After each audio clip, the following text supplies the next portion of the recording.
কঠিন জীৱন সংগ্ৰামৰ মাজত এজন পিতৃৰ সোণালী সপোন। দুই কণমানি কন্যাক লৈ দেখিছে প্ৰতিষ্ঠাৰ সপোন। বলিউডৰ আমিৰ খান অভিনীত দাঙ্গল ছবিত আমিৰ খানে বাস্তৱিক চৰিত্ৰ গীতা আৰু ববিতাক কিদৰে সৰুৰে পৰা মল্লযুদ্ধৰ প্ৰশিক্ষণ দি ভাৰতৰ বাবে পদক বুটলিবলৈ সক্ষম হৈছিল সেয়া দেখিছে।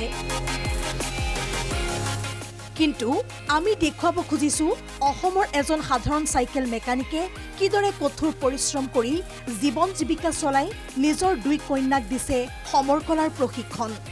সামাজিক মাধ্যমত চৰ্চিত এনে দৃশ্যই হৃদয় জয় কৰিবলৈ সক্ষম হৈছে জনতাৰ।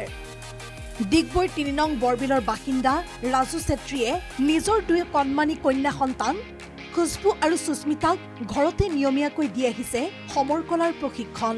মই দুজনী ছোৱালীক লৈ ৰাতিপুৱা মই অলপ প্ৰেক্টিছ কৰাওঁ সিহঁতক। যি প্ৰেক্টিছ আমি কৰোঁ সেইটো মই ছ'চিয়েল মিডিয়াত আপলোড কৰোঁ। আৰু আজি মোৰ এটা ভিডিঅ' ভাইৰেল হৈ পৰিছে। মই অত্যন্ত সুখী। আপুনি আপোনাৰ ফেচবুক একাউণ্টটো বৰ্তমান মিলিয়নৰ অতিক্ৰম কৰিছে। মোক অত্যন্ত মই আজি সুখী যে মোৰ ফেচবুকত ফলোৱাৰ্ছকেইটা আপোনাৰ 90-80% মান বাহিৰৰ মানুহকেইটা মোৰ ভিডিঅ'টো চায়, বিদেশৰ মানুহকেইটা চায়। সেইকাৰণে মই অত্যন্ত সুখী আৰু মই সিহঁতক বহুত বহুত ধন্যবাদ জনাইছোঁ যে মোক ইমান ছাপোৰ্ট কৰাৰ কাৰণে। চাইকেল মেৰামতিৰে পৰিয়াল পোহপাল আজিৰ দিনত প্ৰত্যাহ্বান। জীৱন পৰিচালনাত থাকে পদে পদে বাধা। তাৰ মাজতে পৰিয়ালক পোহপাল দিবলৈ দিনটোৰ অধিক সময় চাইকেল মেৰামতিৰ কামতে ব্যস্ত থাকে ৰাজু চেত্ৰী। নিজৰ এনে কঠিন জীৱনৰ মাজতো দুই কন্যাক নিজে আত্মৰক্ষাৰ প্ৰশিক্ষণ দিয়া এনে কাৰ্যই প্ৰশংসাও আদায় কৰিছে বিভিন্নজনৰ। মই ক্লাছ 3 পৰা কৰিছোঁ। মোৰ ভণ্টিও ক্লাছ 3 পৰাই কৰিছে। ক'ত ক'ত খেলিবলৈ গ'লা বৰ্তমানলৈকে তুমি?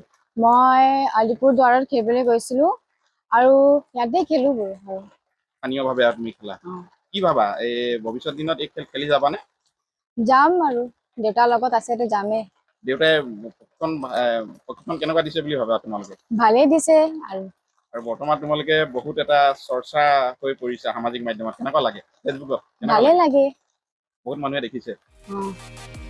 চাইকেল মেৰামতি কৰি জীৱনৰ কঠিন বাটত আগবঢ়া পিতৃগৰাকীৰ মনতো আছে নিজৰ সন্তানক লৈ দৃঢ় সপোন। এনে সপোনে হয়তো এদিন জিলিকাই তুলিব পাৰে দুই কন্যা সন্তানক। হয়তো এনে প্ৰয়াসে অসমতো সৃষ্টি কৰিব পাৰে আন কোনো গীতা বা ববিতা ফগাতক। কিন্তু যি নহলেও এগৰাকী পিতৃৰ নিজ কন্যাক লৈ সোণালী সপোন আৰু প্ৰতিষ্ঠাৰ যি প্ৰচেষ্টা সেয়া শলাগিবলগীয়া। ডিগবৈৰ পৰা দীপেন শইকীয়াৰ প্ৰতিবেদন NKTV+।